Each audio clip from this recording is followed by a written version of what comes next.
और संस्कृत लेने वाले विद्यार्थी जो हैं वो काफ़ी असमंजस में रहते हैं और बड़े भय में जीवन यापन करते हैं। संस्कृत बहुत कठिन आता है, बहुत लॉन्ग चैप्टर है। संस्कृत न तो लॉन्ग चैप्टर का है, ना ही भयभीत करने वाला है, ना ही उससे डरने की कोई बात है। बस एक पॉइंट आपको आना चाहिए, वो अगर एक पॉइंट आ गया है तो आपको प्रत्येक सीटेट के 30 क्वेश्चन का उत्तर आपके हाथ में होगा। ठीक है, और वो पॉइंट है, उसका नाम है अनुवाद। इंग्लिश में कहें तो ट्रांसलेशन। ट्रांसलेशन आपको आना चाहिए। टॉपिक उसमें बड़ी नहीं होती, यूपी टेट से बहुत कम टॉपिक होती है, नाम मात्र की टॉपिक होती है यूपी टेट के अपेक्षा। ठीक है ना, लेकिन आपको उसमें सबसे जो मस्ट पॉइंट है वो है ट्रांसलेशन। ट्रांसलेशन आपको आना चाहिए, और ट्रांसलेशन जानने के लिए थोड़ी सी मेहनत आपको करनी पड़ेगी। बहुत आसान नहीं है, और बहुत आसान नहीं है तो बहुत कठिन भी नहीं है। ठीक है, रीजन, आप अंग्रेजी में ट्रांसलेशन का एक छोटा सा आपको ब्यौरा देते हैं कि आप अंग्रेजी में अगर थोड़ा सा सब्जेक्ट, ऑब्जेक्ट, वर्ब, एडवर्ब को जिस प्लेस पे होना चाहिए उस प्लेस पे ना रख के थोड़ा सा दाएं बाएं कर दो, आप गलत हो जाता है सेंटेंस, ट्रांसलेशन गलत हो जाता है। लेकिन संस्कृत का एक ऐसा पॉइंट है ट्रांसलेशन के पक्ष में कि आपको एक पॉइंट आना चाहिए, वो है विभक्ति।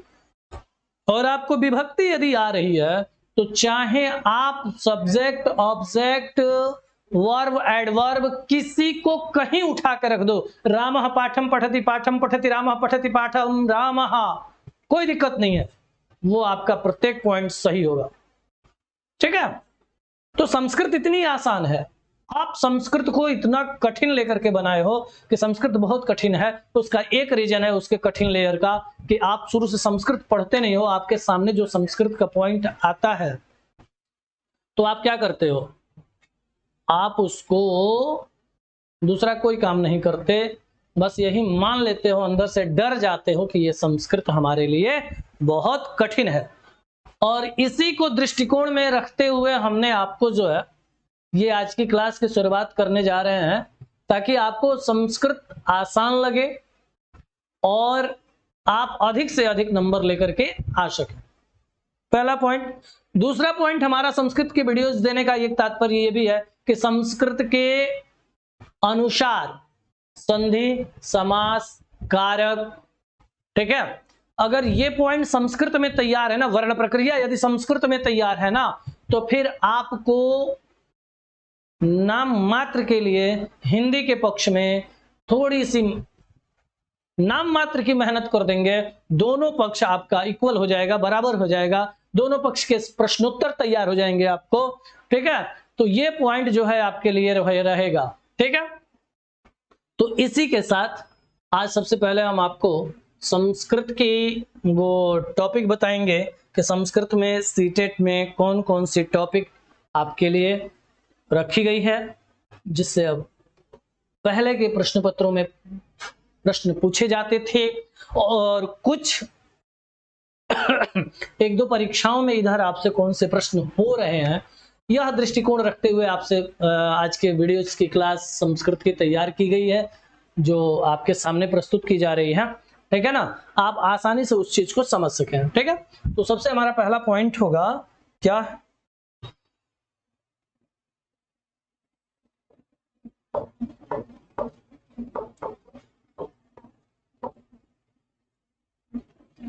संस्कृत। ठीक है, और संस्कृत से आपसे क्या क्या प्रश्न पूछे जाएंगे वो पहले नोट कर लीजिए आप। ठीक है, आप ये नोट बनाए रहेंगे, उसके अनुसार हम आपको सिलेबस के अकॉर्डिंग आपको पूरी क्लास वीडियोज के माध्यम से आपके सामने रखेंगे। ठीक है, उसमें हमारा सबसे महत्वपूर्ण या सबसे फोकस का पॉइंट होगा वो होगा ट्रांसलेशन, अर्थात कारक का प्रकरण। कारक में ही आपको शुद्ध अशुद्ध करना, ट्रांसलेशन अनुवाद करना, ठीक है, वो आपको आ जाएगा और इस तरह से आप उसका ट्रांसलेशन कर सकते हैं। ठीक है, तो आइए उसके पक्ष में हम देखते हैं। और सबसे पहले जो संस्कृत में आपके सेटेट के टॉपिक में रहता है वो है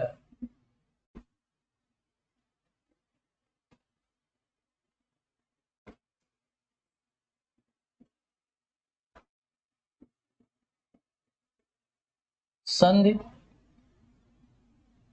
ठीक है, दूसरी टॉपिक आपकी बनेगी समास। तीसरी टॉपिक आपकी बनेगी कारक, जो आपके लिए इंपॉर्टेंट पॉइंट होगा। चौथे टॉपिक आपके लिए बनेगी प्रत्यय।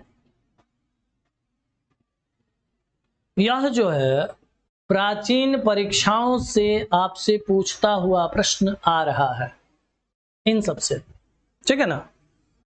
लेकिन अब जो शुरुआत हुआ है विगत 2-4 साल के प्रश्न पत्रों में, उसमें कुछ पॉइंट आपके लिए रखे गए हैं। वो होगा, देखिएगा,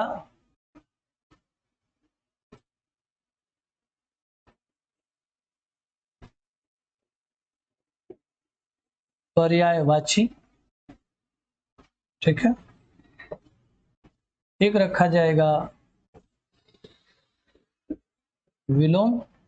इधर 2-4 परीक्षाओं में ये प्रश्न आपके सामने रखे जा रहे हैं। ठीक है, उसके बाद तत्सम तद्भव से आपसे प्रश्न नहीं होता। उसका रीजन है कि संस्कृत में तद्भव की प्रक्रिया होती ही नहीं है। संस्कृत में तद्भव नहीं होता, संस्कृत में शुद्ध और अशुद्ध होता है, जो आपसे पूछा नहीं जाता। ठीक है, आपसे कभी कभी, ठीक है ना, पशु,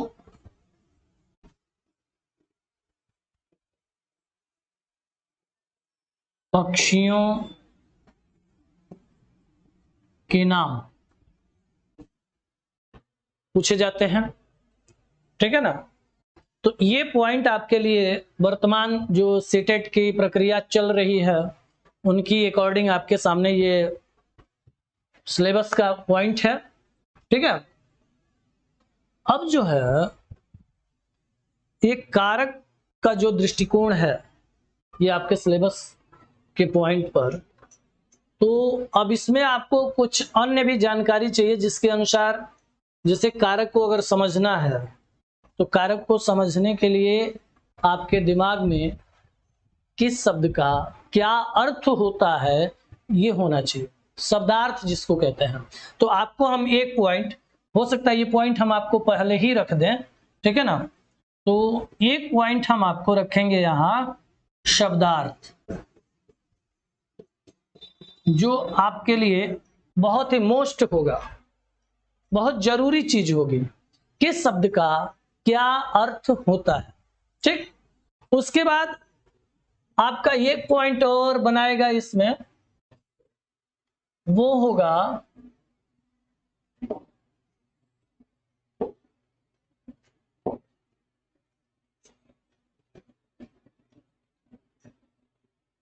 अव्यय।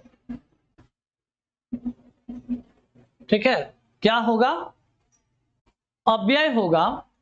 अव्यय जैसे उसमें से केवल एक प्रश्न होगा, निम्न में से कौन सा शब्द अव्यय है, तो कुछ पॉइंट आपको हम अव्यय की भी बताएंगे। ठीक है, और अव्यय के साथ साथ एक पॉइंट और आपके लिए आ रहा है,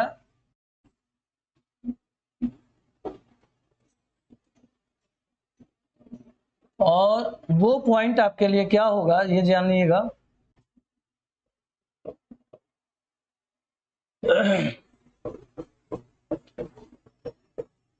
वो होगा विशेषण।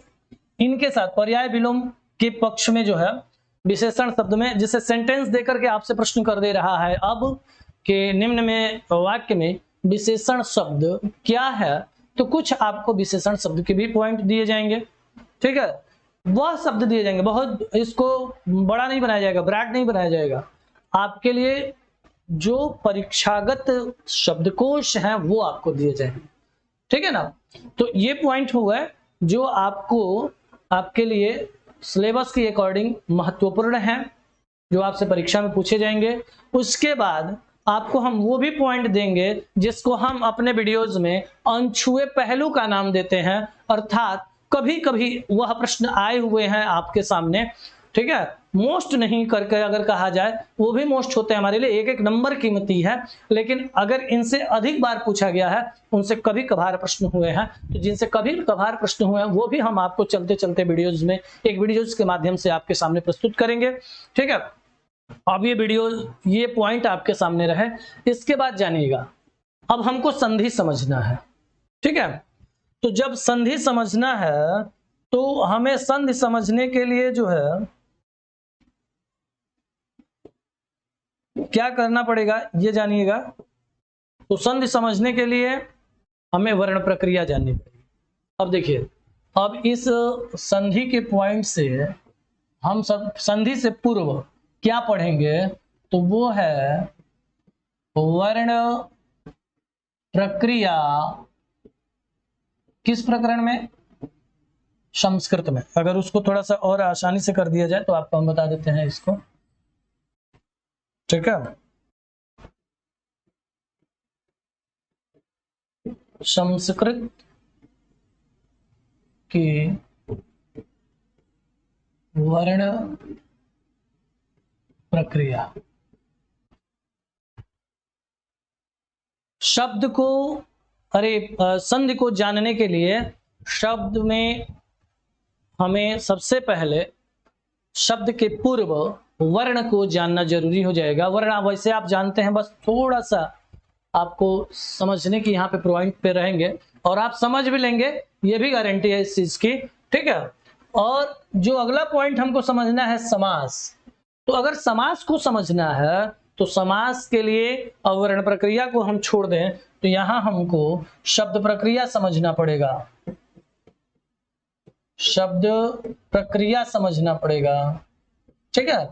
अब शब्द प्रक्रिया में देखिए, जरूरी नहीं है शब्द प्रक्रिया से आपसे प्रश्न किसमें, सीटेट के मैटर में, प्राइमरी वालों के लिए तो नहीं हुआ है, जूनियर वालों के लिए एक आध क्वेश्चन बनाए गए हैं।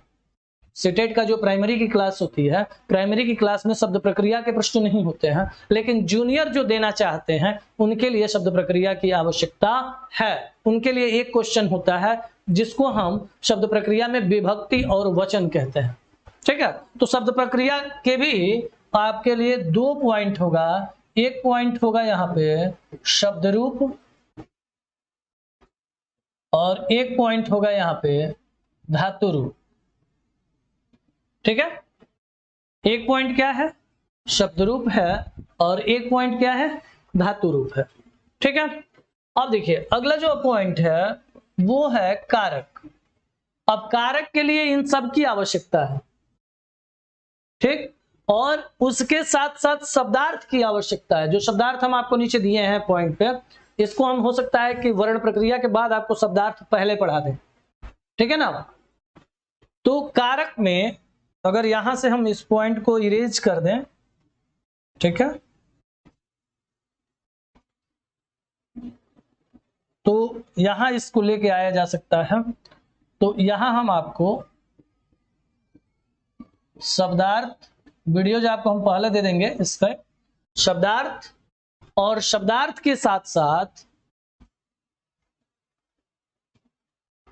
ये शब्द रूप की प्रक्रिया होगी हमारे लिए मोस्ट पॉइंट, धातु रूप की प्रक्रिया होगी जो हम आपको इसी के पूर्व वीडियोस में आपको दे देंगे, ठीक है। और जब ये पॉइंट आपके पास आ जाएगा शब्दार्थ में, तो यहां पर एक और पॉइंट शब्द रूप के प्रकरण में आपको हम देंगे यहाँ पे, जिसकी जानकारी आपके लिए आवश्यक है, और वह होगा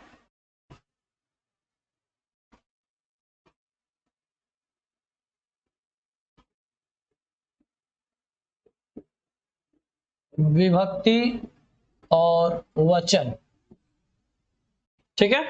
क्या होगा, विभक्ति और वचन, किसमें, शब्द रूप में। और धातु रूप में कौन सी पॉइंट बनेगी उसको भी आप जान लें कि धातु रूप में जो आपके लिए पॉइंट बनेगा वो बनेगा पुरुष लकार और वचन। पुरुष लकार और वचन, ठीक है ना। तो ये चीजें हम इसी के अंतर्गत, ये जितनी आपको ये चीजें यहाँ पे बता रहे हैं वो सारी चीजें हम जानते हैं शब्द प्रक्रिया में पढ़ लेंगे, ठीक है, कहीं दूर जाने की जरूरत हमको नहीं पड़ेगी। तो ये सारे के सारे पॉइंट पुरुष लकार वचन विभक्ति वचन शब्द रूप और धातु रूप को मिला करके ये शब्द प्रक्रिया के अंतर्गत पढ़ लेंगे। तब जाके जब हम समास पढ़ेंगे उस पॉइंट पे, ठीक है, तो हमारे लिए वो चीज बेहतर होगी, अच्छा होगा और हमको समास और अच्छे तरीके में समझ में आएगा।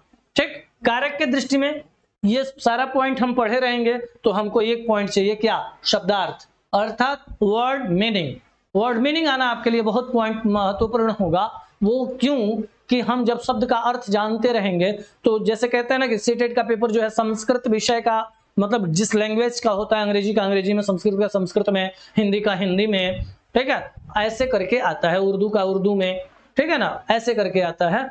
जबकि यूपी टेट में क्या है, यूपी टेट में संस्कृत का पेपर भी आपको हिंदी भाषा के अंतर्गत पढ़ा जाता है, मतलब दिया जाता है आपके लिए, तो वहां पे आसान लगता है। क्यों आसान लगता है? क्योंकि हम हिंदी भाषा में पढ़े हुए हैं, रमे हुए हैं, और वो संस्कृत का प्रश्न हिंदी भाषा के माध्यम से प्रश्न करता है। तो जब हिंदी भाषा के माध्यम से प्रश्न करता है तो वह हमारे लिए आसान लगता है। ठीक, जबकि 30 क्वेश्चन है, 32-33 टॉपिक होती है उसमें, जो इसमें से कुछ जुड़ी हुई टॉपिक भी हम वहीं से उठा करके आपको यहां देंगे, ठीक है ना।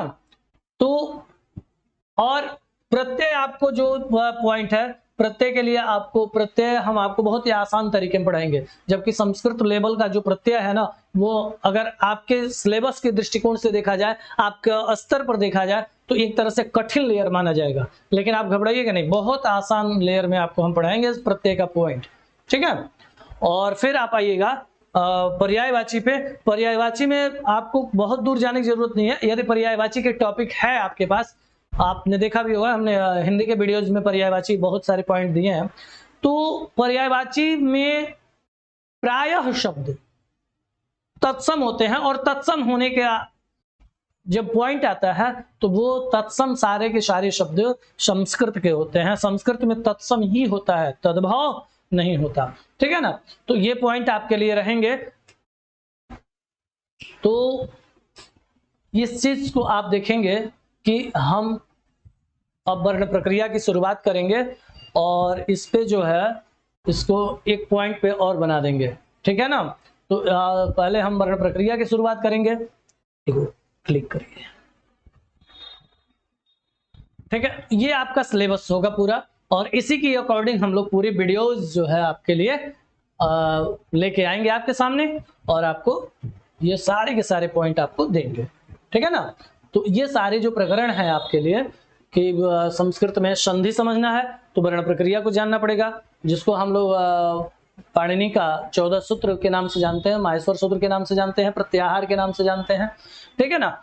और समास की प्रक्रिया देखेंगे, कारक की प्रक्रिया देखेंगे, ये सारे पॉइंट आपके लिए रहेंगे।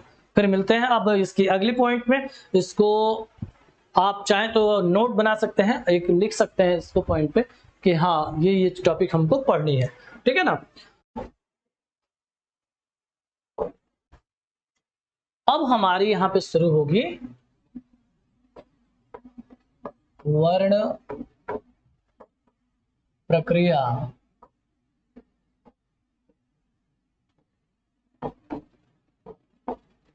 संस्कृत, अब वर्ण प्रक्रिया संस्कृत अगर कह लिया जाए ना तो शुरुआत ही होती है किससे? तो वर्ण प्रक्रिया से पहले आपको एक और चीज हम पढ़ा देते हैं, वो चीज देख लीजिएगा। सबसे पहले थोड़ी सी एक समरी तैयार कर देते हैं, जो मतलब एक आवश्यक होती है और एक बहुत मोस्ट भी होती है कि वो चीज मतलब संस्कृत में अगर आप आते हैं तो उस चीज की अत्यधिक जानकारी आपको होनी चाहिए, ठीक है ना। तो एक समरी तैयार कर लीजिए कि क्या क्या कौन सी चीजें हैं, तो वो हम आपको कैसे दे दें। यहां से आपको शुरुआत करते हैं कि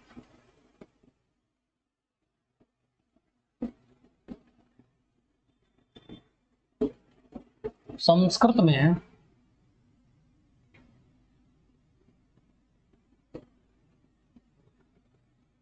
उपसर्ग, संस्कृत में इसका पॉइंट लीजिएगा।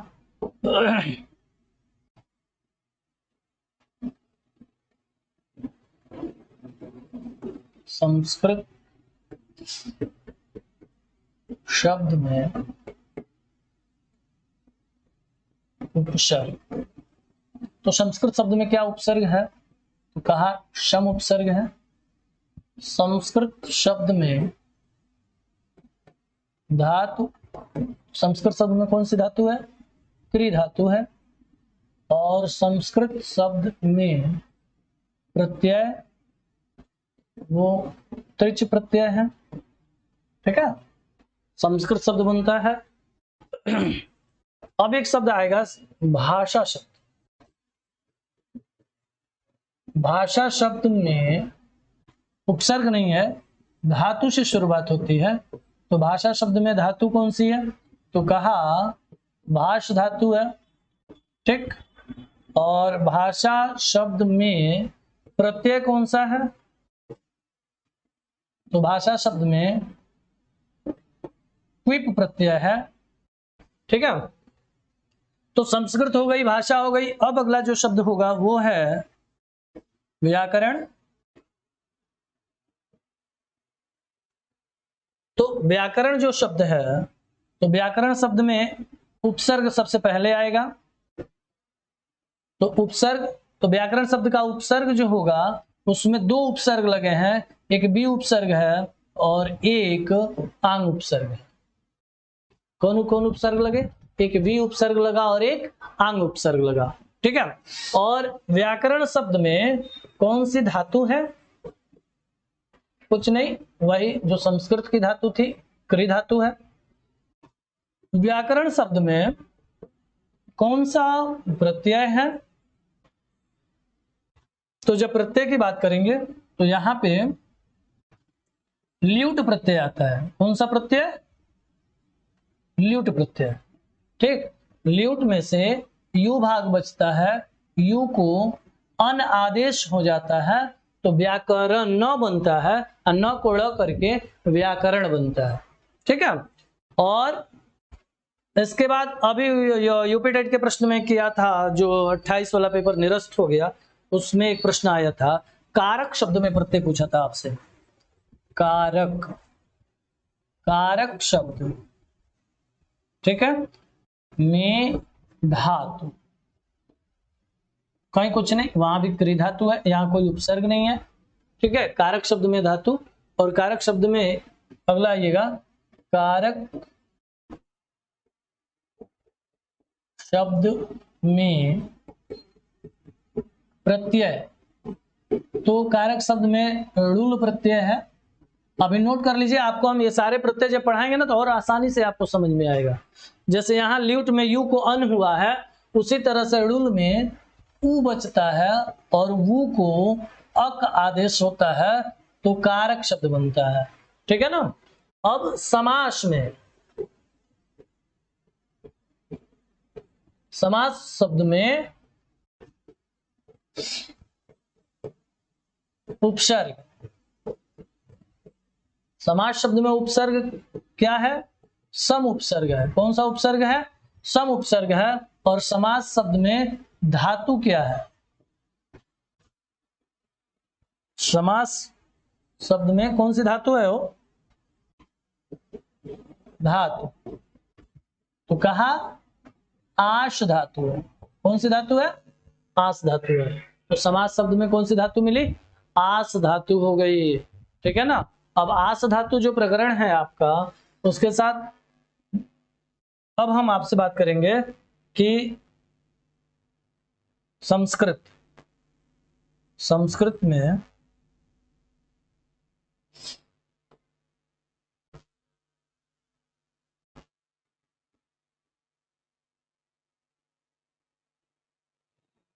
संस्कृत में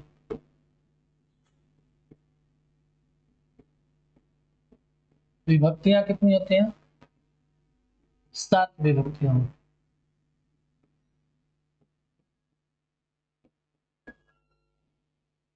संस्कृत में कारक 6 होते हैं।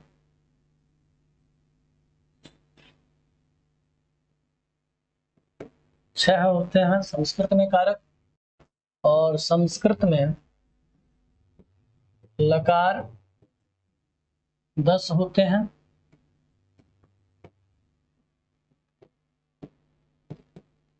जबकि 11 लकार होते हैं, 10 पढ़ा जाता है, एक लकार वेद में प्रयोग हो जाता है, इसलिए जो है वहां 10 की ही मान्यता दी जाती है।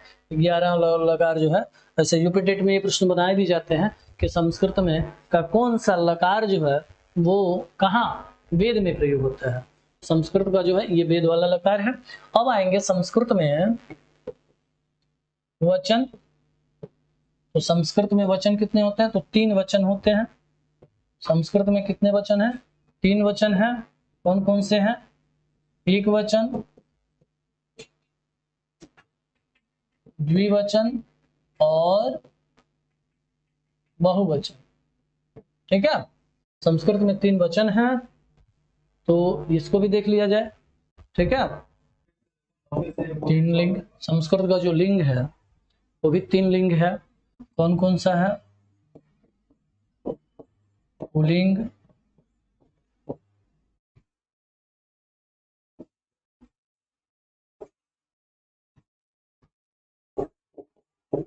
स्त्रीलिंग और नपुंसकलिंग। ठीक है, संस्कृत में पुरुष कितने होते हैं? तो कहा 3 पुरुष होते हैं। ठीक है, 3 पुरुष कौन कौन से? याद रखिए इसको। प्रथम पुरुष,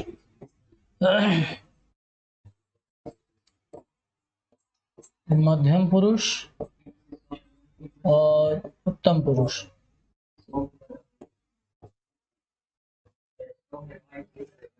प्रथम मध्यम उत्तम पुरुष हो जाता है। 3 पुरुष 3 वचन हो गए। संस्कृत में लकार आपको 10 दे दिए हैं, विभक्तियां 7 होती हैं, 6 कारक होते हैं। ठीक है ना, तो ये पॉइंट जैसे आपको मौखिक आना चाहिए। ठीक, कि ये आप मौखिक भी याद रखेंगे, आपके लिए आसान भी रहेगा। और ऐसे प्रश्नों, जो प्रश्न इधर उधर से कहीं से भी उठा करके कभी कभी प्रश्न रख दिया जाता है, उनके लिए भी ये सहायक हुआ करेंगे आपके लिए।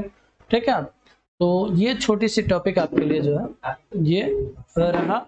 इसके बाद अब हम ये संस्कृत के प्रक्रिया को शुरू करते हैं और उसका नाम होगा वर्ण विचार। ठीक है, वो आपको हम पॉइंट आपको यहाँ दे रहे हैं। ठीक, वर्ण विचार यहाँ लिखिएगा।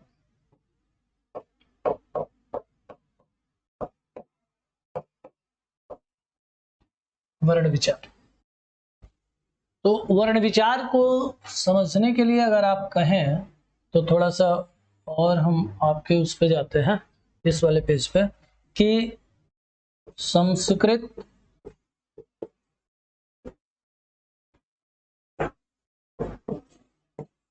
व्याकरण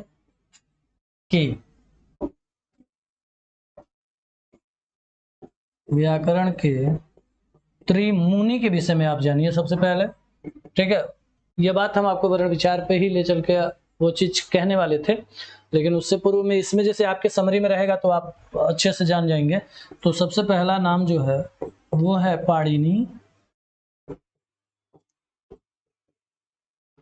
पतंजलि और कात्यायन। कात्यायन का एक नाम वररुचि भी है। ठीक है ना, और तीनों ग्रंथों को आपको यहां बता देते हैं कि पाणिनि की रचना कौन सी है? अष्टाध्यायी है। ठीक,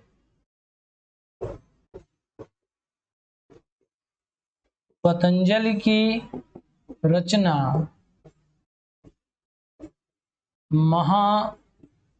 महाभाष्यम है और वररुचि की रचना, वररुचि या कात्यायन की रचना वार्तिक है। एक नाम उसका स्वर्गारोहण भी है। क्या है? स्वर्गारोहण। एक उसका नाम क्या है? स्वर्गारोहण भी है। ठीक है ना? तो ये पॉइंट आपके लिए रहा। अब आइएगा इस पर जो है, आपको हम इसके अगले पॉइंट पर क्या दिए थे? वर्ण विचार दिए थे। इसको जो है थोड़ा सा ये पॉइंट हटाते हैं आपके लिए और यहाँ लेके आते हैं। और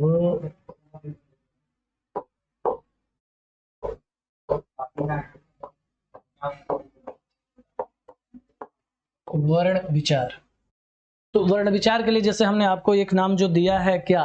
पाणिनि। तो पाणिनि के अष्टाध्यायी से वर्ण व्याकरण की वर्ण विचार की प्रक्रिया शुरू होती है। ठीक है ना? और वर्ण विचार में हम लिखेंगे कि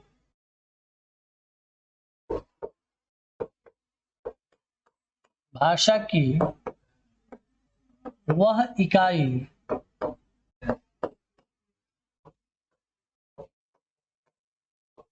जिसका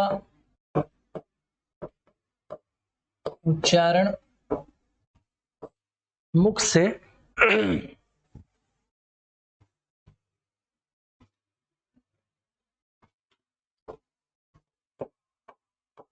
होता है,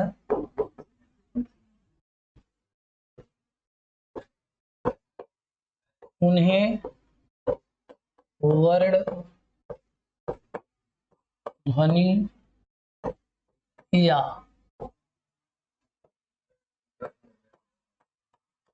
अक्षर कहते हैं। आप जैसे इसके हिंदी के क्षेत्र में आपने इसको जाना था कि भाषा की सबसे छोटी इकाई जो है वो क्या कहलाती है? वर्ण कहलाती है। और हमने उसमें बस थोड़ा सा जोड़ दिया, जिसका उच्चारण मुख से होता है। भाषा की वह इकाई जिसका उच्चारण मुख से होता है उन्हें वर्ण ध्वनि या अक्षर कहते हैं। अगर इसमें एक पॉइंट जोड़ दें, वह छोटी इकाई, तो शायद आपके लिए समझना और आसान हो जाएगा। भाषा की वह सबसे छोटी इकाई जिसका उच्चारण मुख से होता है उन्हें हम वर्ण ध्वनि या अक्षर कहते हैं। ठीक है ना? और उसमें जो है अगर देखा जाए, जैसे, तो जैसे का प्रकरण यदि जानेंगे तो कुछ नहीं, उसमें आप नोट कर लीजिए अ, ई, क, ख, ग, घ, च, य, प, म इत्यादि। ये सारे जो वर्ण हैं वो छोटी इकाई के रूप में आते हैं। ठीक है? अब हम अगर देखें तो इसको और थोड़े से इसीलिए लेके भागे, भाषा की सबसे छोटी इकाई भी वर्ण कहलाती है। भाषा की वो सबसे छोटी इकाई जिसका उच्चारण मुख से होता है उसको वर्ण ध्वनि या अक्षर कहते हैं। ठीक है? अब हमारा प्रश्न है कि वर्ण कितने प्रकार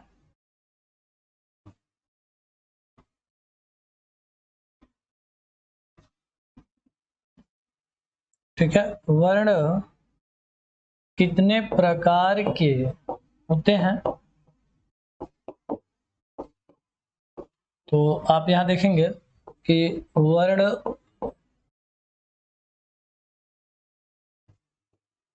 दो प्रकार के होते हैं। कितने प्रकार के? दो प्रकार के। तो वर्ण में वो दो प्रकार देख लीजिए कौन कौन सा है। पहले का नाम है स्वर और दूसरे का नाम है व्यंजन। ठीक है? पहले का नाम क्या है? स्वर और दूसरे का नाम क्या है? व्यंजन। ठीक है? तो पहला जो स्वर है आपका, उसको देखिएगा। यहाँ पे स्वर की प्रक्रिया आपके लिए लेकर के आते हैं। स्वर, स्वर के लिए संस्कृत में क्या कहा गया जानते हैं हम? स्वर के लिए संस्कृत में क्या कहा गया है वह जानिए। स्वर के लिए संस्कृत में कहा गया है स्वयं राजन्ते इति स्वराः। ठीक है?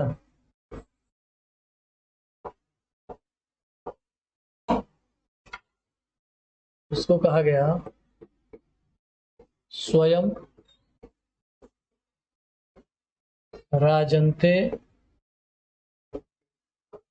इति स्वरः। इसी को आप उसमें भी देखते हैं, भाषा की वह सबसे छोटा पॉइंट, वह छोटी इकाई जो स्वतंत्र होती है, स्वयं अपने आप में विद्यमान होती है, स्वयं राजन्ते, स्वयं अपने आप में विराजमान है, उसी को क्या कहते हैं? स्वर कहते हैं। उसी को क्या कहते हैं? उसी को स्वर कहते हैं। स्वयं राजन्ते इति स्वराः,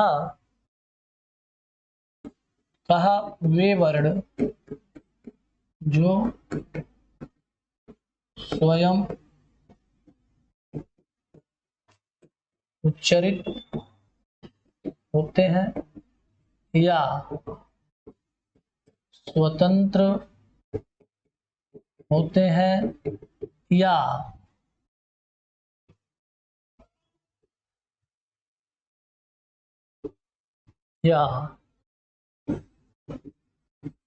स्वयं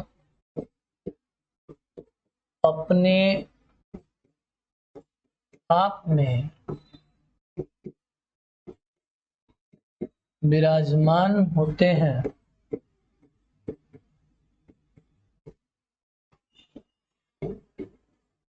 उन्हें स्वर कहा जाता है। ठीक, अब आप एक पॉइंट बना लीजिए, स्वर और यहां पढ़ेंगे स्वर के भेद। ठीक, स्वर के भेद, तो स्वर के कितने भेद होते हैं वो जानिए। ठीक है, और याद रखिएगा हिंदी में स्वरों की संख्या 11 बताई गई है।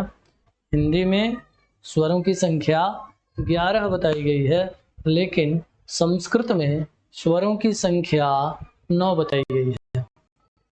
ठीक है, संस्कृत में स्वरों की संख्या है, और ये कहाँ से आए हैं इसको हम आपको ये पॉइंट पे बता दें कि ये सब माहेश्वर सूत्र से आए हैं। तो स्वर के भेद होते हैं कौन कौन से? तो पहले का नाम है ह्रस्व,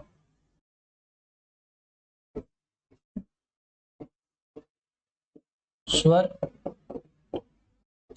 दूसरे का नाम है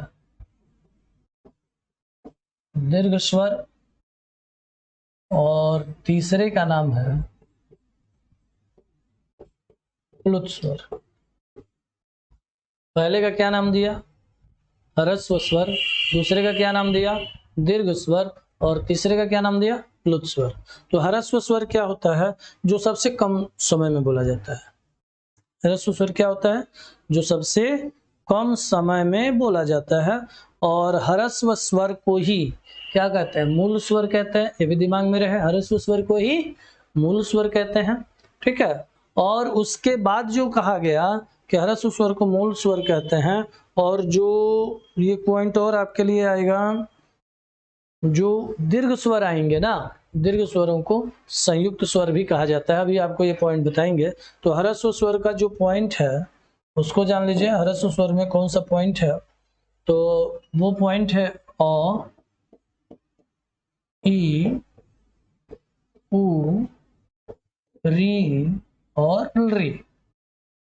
ठीक है, इनकी संख्या कितनी है ये भी आप जान लीजिए। ये है 5। कितनी संख्या में है? 5 की संख्या में है। ह्रस्व स्वरों की संख्या कितनी? 5। हिंदी में कितनी होती थी? 4, और संस्कृत में कितनी होती है? 5 होती है। ठीक है, अब आइएगा दीर्घ स्वर में। तो ह्रस्व की अपेक्षा अधिक समय में आते हैं, इनको बोला जाता है, उनसे बड़े होते हैं। तो इसमें आएगा ए, ओ, ए, ओ। इनकी संख्या कितनी होती है? इनकी संख्या 4 होती है। ठीक, और इसी दीर्घ स्वर को आप इधर एक पॉइंट बना लीजिएगा, बना सकते हैं आप। ठीक है, कहां पर? यहाँ पर कि अरे दीर्घ स्वर, दीर्घ स्वर को यानी जो वर्ण है उन्हीं का नाम क्या है? संयुक्त स्वर, उन्हीं का नाम क्या है? संयुक्त स्वर है। तो जो ये दीर्घ स्वर है उसी दीर्घ स्वर को किस नाम से? संयुक्त स्वर के नाम से जानते हैं। ह्रस्व स्वर को मूल स्वर के नाम से जानते हैं। कौन सा स्वर? मूल स्वर। ठीक है, तो ये हो गया। अपलुत स्वर में जो है, वो प्लुत स्वर के लिए आप यहाँ एक दिमाग और बनाइएगा कि प्लुत स्वर में शब्द आते हैं इसमें कुछ, हरे, हे, भो,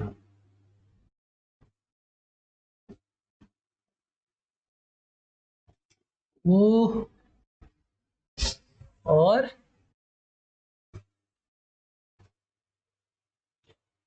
ओम। ओम को म इसके प्रकरण से जाना जाता है। तो प्लुत स्वर में ये भी आते हैं। ठीक है, तो अब देखिएगा, इसको एक संस्कृत के सूत्र के आधार पर अगर समझा जाए तो कहा उकालो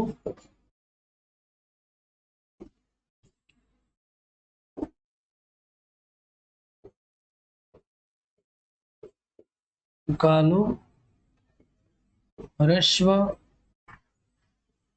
दीर्घ प्लुतः। ठीक है, उकालो ह्रस्व दीर्घ प्लुतः, जबकि एक ये सूत्र है किसका? अष्टाध्यायी का। ठीक है, और ये अष्टाध्यायी के पहले अध्याय के दूसरे चरण का, दूसरे पाद का 27वां ये सूत्र है, उकालो ह्रस्व दीर्घ प्लुतः। तो उकालो का तात्पर्य जो होता है, ठीक है ना, तो वो जानिएगा कि उकालो का तात्पर्य का मतलब समय, काल, समय।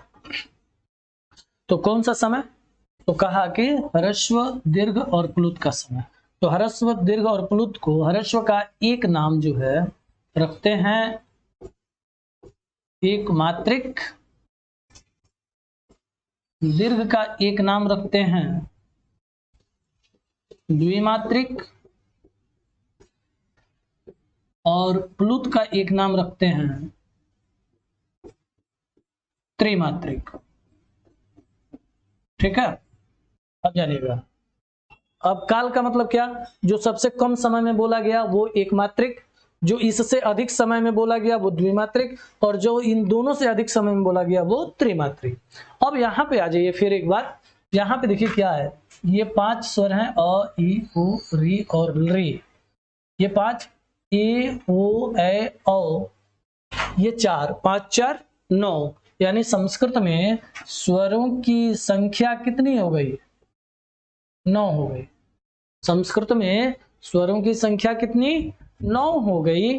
तो अब आप क्या करेंगे कि प्लुत स्वर कहाँ गया, कैसे अब इसको समझेंगे? तो याद जान लीजिए, जैसे एक अ कहा कम समय में व्यतीत हुआ, एक आ कहा ह्रस्व से अधिक समय लिया, लेकिन जब उसी को जब इस पॉइंट पे लेके चले आते हैं वही प्लुत हो जाता है। ठीक है, तो प्लुत स्वर में कहा भी जाता है कि जब किसी को दूर से बुलाने में स्वरों का प्रयोग किया जाए, दूर से प्रयोग किया जाए, तो वो वहां पे स्वर का जो खिंचाव होता है वहां पे प्लुत स्वर होता है। अब उसको लिखने के लिए हम क्या करते हैं? तो प्लुत स्वर को जानने के लिए या लिखने के लिए उसमें त्रिमात्रिक के आधार पर किसी भी शब्द के आगे जब हिंदी का ये 3 प्रयोग होता है, हिंदी का 3, अब जैसे भी समझ लीजिए कि हमने एक शब्द लिखा रमा, ठीक, और रमा के आगे जब 3 लगा दिया तो ये प्लुत स्वर का उदाहरण हो गया। तो किसी भी शब्द के आगे बाद में, आगे के मतलब आप समझेंगे, थोड़ा सा पहले वाली बात समझने लगेंगे, तो आगे का मतलब क्या? बाद में। तो बाद में जो शब्द समझेंगे वही क्या होगा? प्लुत स्वर का उदाहरण होगा। वही क्या होगा? प्लुत स्वर का उदाहरण होगा। ठीक है ना, तो उसके बाद जो 3 शब्द, जो 3 लिखा जाएगा ना संख्या का, वही 3 संख्या को क्या बताएगी? प्लुत स्वर का उदाहरण बताएगी। किसी भी शब्द के साथ इसका शब्द का प्रयोग हो जाएगा और चिन्ह का प्रयोग हो जाएगा, तो वो क्या कहलाएगा? प्लुत स्वर का उदाहरण कहलाएगा। ठीक है, ह्रस्व दीर्घ और प्लुत। ठीक है, अब इसके बाद का जो प्रकरण आपके लिए आएगा वो जानिए। ये उकालो ह्रस्व दीर्घ प्लुत का मतलब क्या जानते हैं? उश उश उश्चवः, उ उ उ, ये पॉइंट है। उ छोटा उ बड़ा उ, ये त्रिमात्रिक हो गया। आप दूर से किसी को बुलाइए ना, बाबू, नजदीक वाले को कैसे कहेंगे? बाबू। थोड़ी सी और दूरी पे बाबू, लेकिन वही अगर दूर है तो उसको जब आप बुलाएंगे बाबू, तो बाबू का जो ऊ है अब वो क्या हुआ? प्लुत में बदल गया। वो कहां पहुंचा? प्लुत में बदल गया। ठीक है, उसी को प्लुत की संज्ञा दी जाती है। ह्रस्व में कौन कौन से आया? अ ई उ री आया। दीर्घ में क्या क्या आया? ए ओ ए ओ आया। ठीक है ना, तो ये तो पॉइंट में आए तो ह्रस्व दीर्घ और प्लुत। तो दीर्घ के लिए जानते हैं ये 4 गणना के सूत्र हैं जिसमें संयुक्त स्वर के दृष्टिकोण से पढ़ा जाता है। इसमें एक पॉइंट और आपको हम बताते चलते हैं।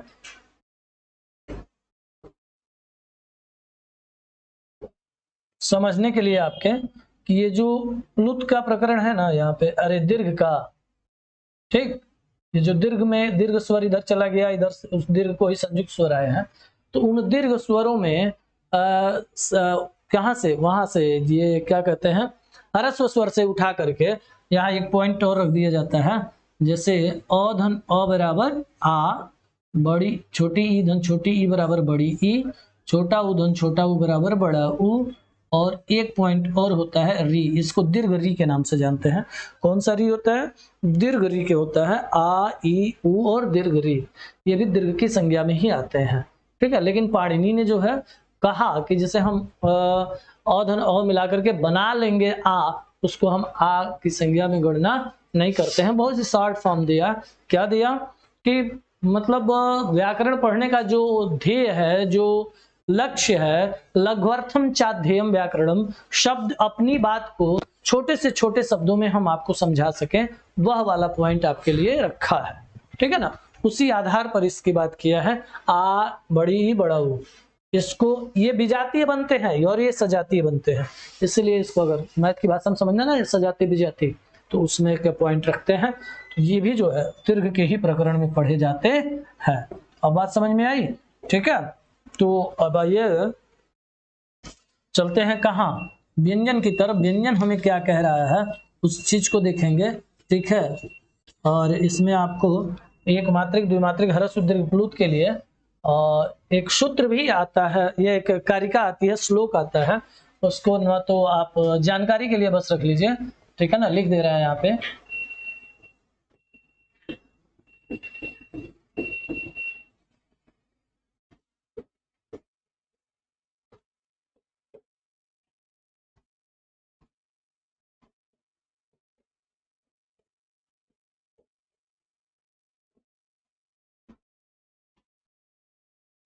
दीर्घ मात्रिकम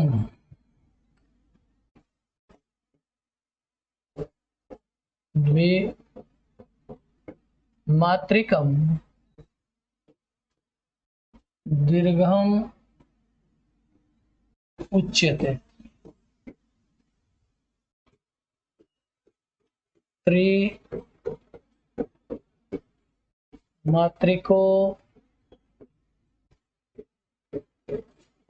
प्लुतो ज्ञेयो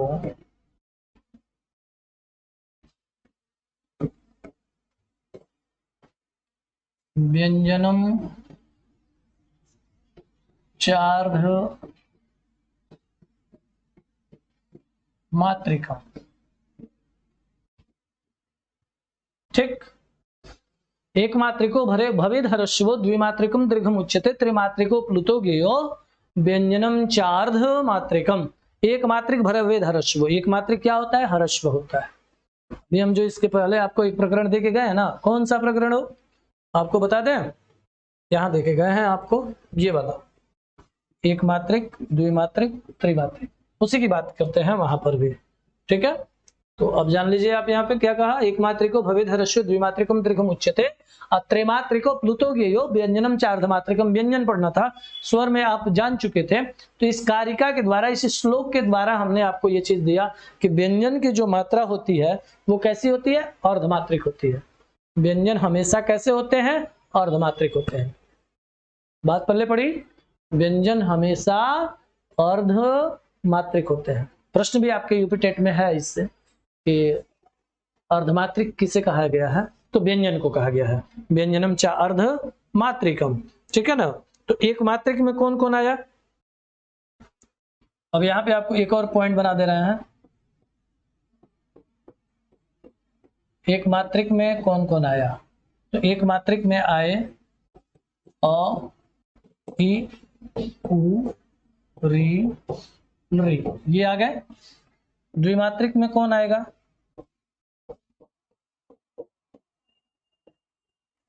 द्विमात्रिक में कौन आया, सभी का ले लीजिए, आ, बड़ी ई, बड़ा ऊ, दीर्घ री, ए, ओ, ए,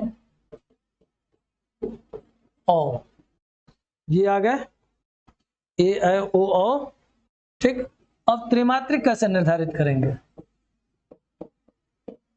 त्रिमात्रिक को निर्धारित करिए ना, तो प्रत्येक वर्ण के बाद क्या करेंगे आप, 3 लगा देंगे। जैसे देखिएगा, अ के आगे 3, ई, ई के आगे 3, ऊ के आगे 3 और री के आगे 3। री का प्लुत नहीं होता, ठीक है, री का प्लुत नहीं होता। तो अब क्या हुआ, आपको एक मात्रिक, द्विमात्रिक और त्रिमात्रिक इस टाइप से भी आप समझ सकते हैं। 3 लगाए हैं, आपको पहले भी बताया है इसके पहले वाले पेज पे कि किसी भी शब्द के बाद भी यदि 3 लगा हुआ है तो वहां पर उसे प्लुत की संज्ञा दी जाती है, ठीक है ना। और व्यंजन हमेशा क्या होते हैं, व्यंजनम चार्धमात्रिकम, व्यंजन हमेशा अर्धमात्रिक होते हैं। व्यंजन कैसे होते हैं, हमेशा अर्धमात्रिक होते हैं। अब आइए व्यंजन के संबंध में बात करते हैं। अभी तक ईश्वर की बात थी, व्यंजन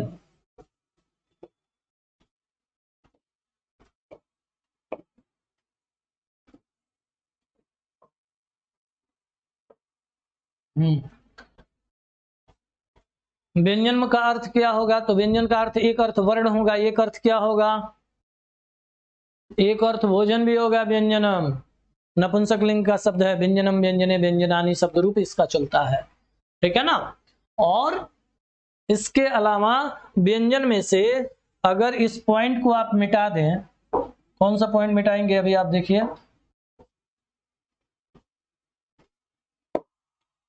इसको, अब क्या हो जाएगा, व्यजनम हो जाएगा। और व्यजनम का अर्थ क्या होता है, पंखा, सीलिंग फैन जो ऊपर चलता है, बगल में स्टूल फैन वो जो चलता है, हाथ से जो झलते हैं पंखा, वो पंखा होता है व्यजनम का। तो अभी आप क्या जानिए, व्यंजनम जानिए, क्या जानना है, व्यंजनम, ठीक है। तो व्यंजन के लिए सूत्र पढ़ा है, व्यंजन के लिए जो सूत्र पढ़ा है उसको यहां पे जाना जाए। अन्वगम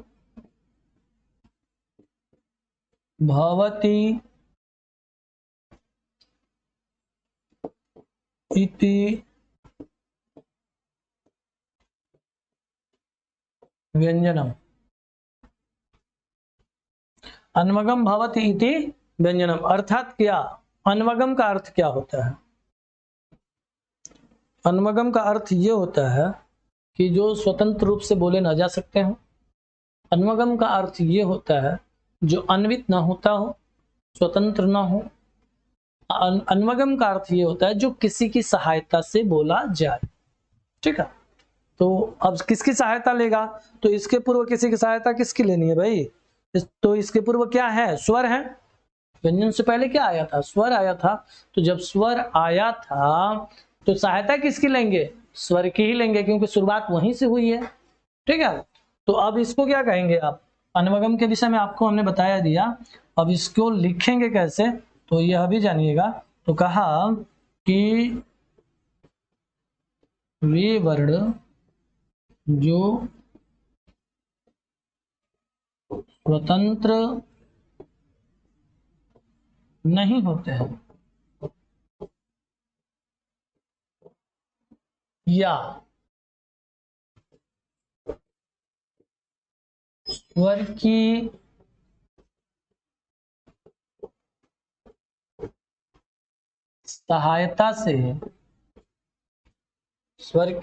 सहायता से बोले जाते हैं,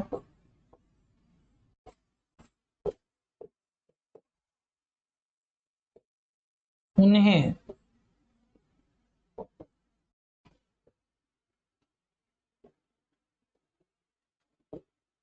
व्यंजन कहते हैं।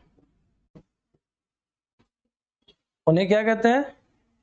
व्यंजन कहते हैं। और व्यंजन का विभाग कौन सा होता है? व्यंजन का विभाग बताओ, व्यंजन का विभाग बताओ क्या होता है? कौन बताएगा? व्यंजन का प्रकरण कैसे होता है? व्यंजन का प्रकरण, व्यंजन कितने में आता है? कितने, उसे एक मात्रिक, द्विमात्रिक, त्रिमात्रिक का प्रकरण आया तो व्यंजन हमेशा अर्धमात्रिक होता है। व्यंजन हमेशा कैसा होता है? अर्धमात्रिक होता है। ये दिमाग में रहे, व्यंजनम च अर्धमात्रिकम कहा गया है ना। व्यंजन हमेशा कैसा होता है? अर्धमात्रिक होता है। अब कहा कि व्यंजन के प्रकार कैसे, कितने होते हैं, क्या होते हैं, किस तरह के होते हैं, ठीक है। तो व्यंजन के प्रकार जो होते हैं, यही लिखिएगा,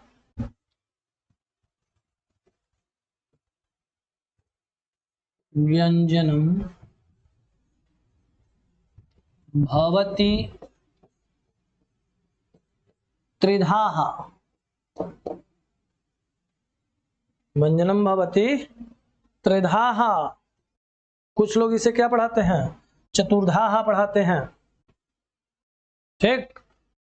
लेकिन पाणिनि ने व्यंजन के 3 ही प्रकार में अपनी वर्णमाला को विभाजित किया है, ठीक है ना। चौथा प्रकार अगर कहा जाए तो बनाया गया है, ठीक है, वो भी आपको हम बताएंगे इसमें।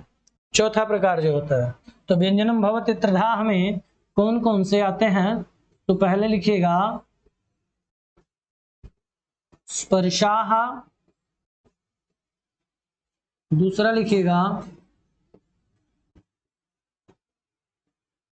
अंतस्थाः, तीसरा लिखिएगा उष्माः। यानी कि स्पर्श, अंतस्थ और उष्म, ठीक है। अब स्पर्श को आप कैसे समझेंगे, जानिए। यहाँ पे या हेडिंग बनाइए,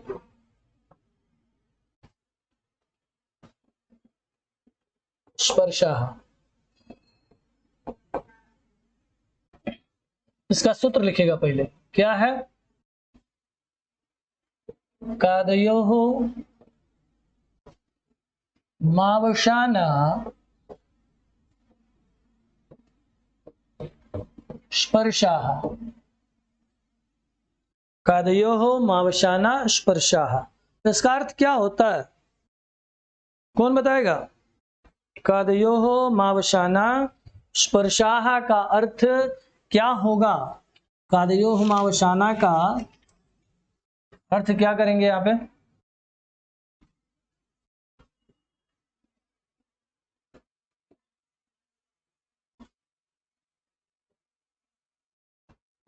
यानी देखिएगा यहाँ पे कौशे म तक, क्यों कहा कौशे म तक? कौशे म तक क्यों कहा? तो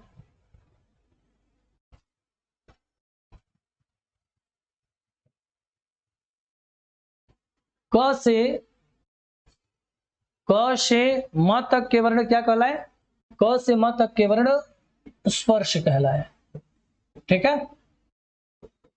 अब स्पर्श में क्या आएगा, अंतस्थ में क्या आएगा, उष्म में क्या आएगा? कहां से आएगा, इन सारी बातों की जानकारी हम आपको अगली वीडियो में देंगे। फिर मिलते हैं अगली क्लास के साथ। नमो नमः आदित्य।